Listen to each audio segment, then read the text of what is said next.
konting asin lang, magic sarap, tapos konting toyo at kalamansi. Yung asin na ginamit ko is yung Himalaya. Konting-konti lang kasi maalat na yung magic sarap.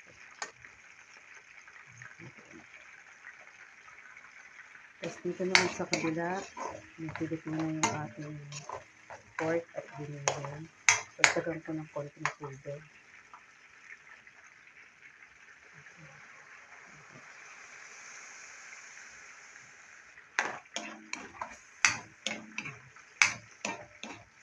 Bali gulay yung lulutuin natin dito.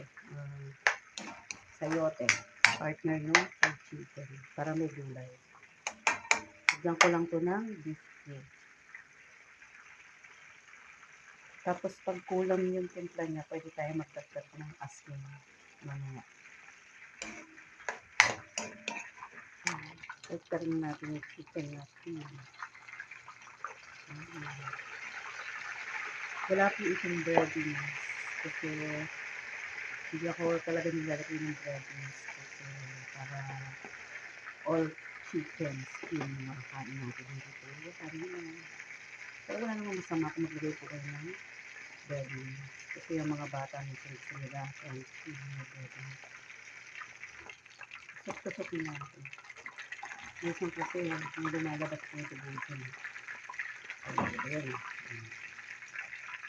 Dapat matusap para may loob.